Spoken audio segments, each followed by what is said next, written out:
2 pacientes, mesma idade, mesma alimentação, mesma rotina de exercício, mesmo medicamento, mesma dose. Um responde bem, outro não responde nada. Por décadas, a medicina chamou isso de variação individual. Sabíamos que existia, nem sempre sabíamos por quê. A endocrinologia genômica está mudando isso.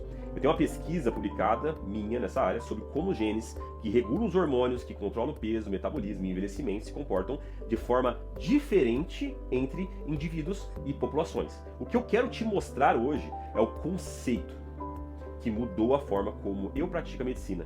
A ideia de que seu DNA não é o seu destino, mas ele absolutamente molda o terreno onde os seus hormônios funcionam. Vamos começar do básico. A endocrinologia tradicional pergunta: esse nível hormonal está normal ou não? Compara você com a faixa de referência populacional. A endocrinologia genômica pergunta diferente. Dadas as suas variantes genéticas, qual é o nível ótimo para você? E por que seu corpo responde aos hormônios do jeito que responde nesse momento?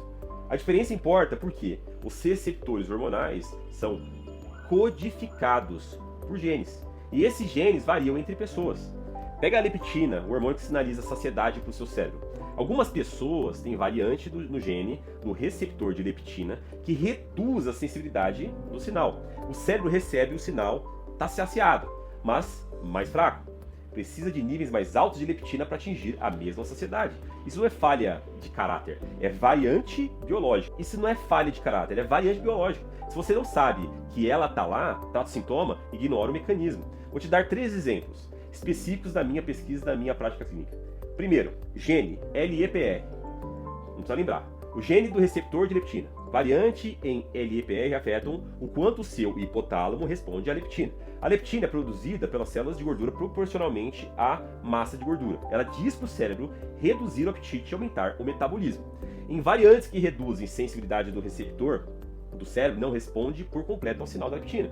O resultado é fome persistente mesmo com estoque de gordura adequado. Não é a falta de força de vontade, muitas vezes. É variante de receptor. Segundo, o gene FTO. A imprensa popular chamou de gene da obesidade, o que é simplificação significativa do que ele é. Variantes do FTO influenciam a regulação do apetite e gasto energético. Pessoas com certas variantes tendem a comer mais antes de se sentirem saciadas e têm a taxa metabólica de repouso modestamente menor. Mas olha o que a pesquisa mostra. Variantes do FTO respondem dramaticamente à atividade física. A expressão do gene é modificável. Seu ambiente conversa de volta com o seu genoma. Terceiro, tem um gene chamado ADRB3, receptor adrenérgico beta 3. Esse gene afeta o quanto o corpo mobiliza gordura para energia em resposta a catecolaminas, adrenalina e noradrenalina. Simplificando, né? Certas variantes significa que suas células de gordura não respondem tão fortemente ao exercício ou estado de baixa caloria.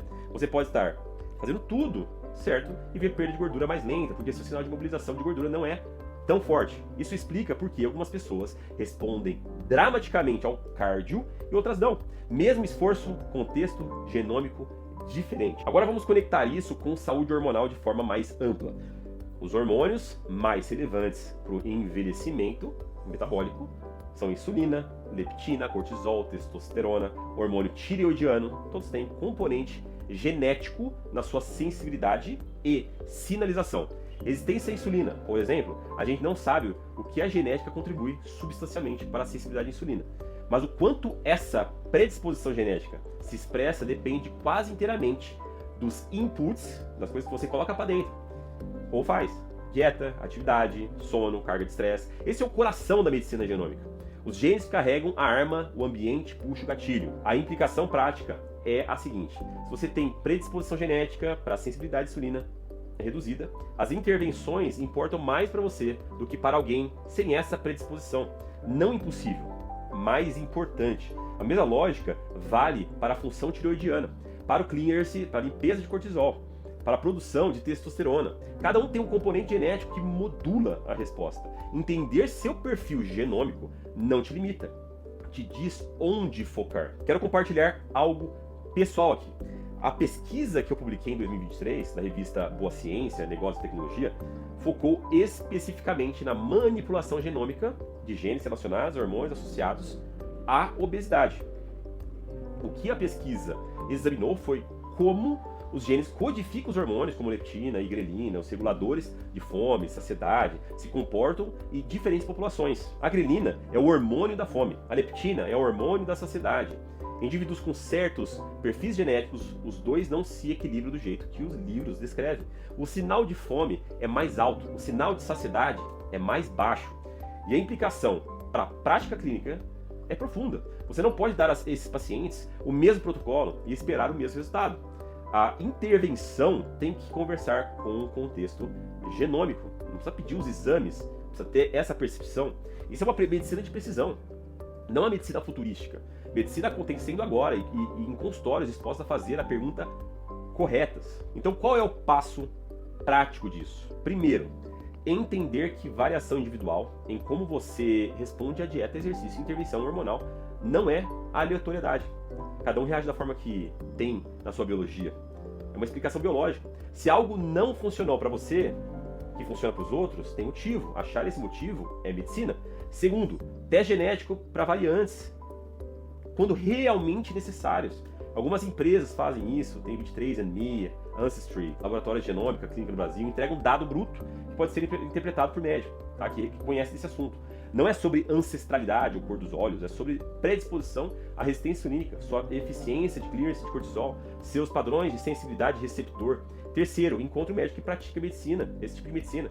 Nem todo médico pratica, mas o campo está crescendo cada dia mais. A pergunta certa para fazer isso: você interpreta dados genéticos na sua prática para aquelas pessoas que não tiveram resultado tão padrão assim como você imagina? E quarto, e isso é importante, predisposição genética não é veredito, é informação. A mesma variante genética que te predispõe à resistência insulínica também significa que quando você treina e come bem, o retorno do seu investimento é maior do que para alguém sem ela. O terreno é mais responsivo. Para fechar, porque eu trabalho nessa área, já atendi milhares de pacientes ao longo dos meus anos de atuação, os que mais sofreram não foram os que tentaram menos, foram com frequência os que tentaram mais, com um protocolo que não conversava com a biologia deles. A endocrinologia genômica nos dá um mapa melhor. Não nos dá certeza, mas nos dá mais precisão. Isso é o que a medicina deveria ser, da sua base.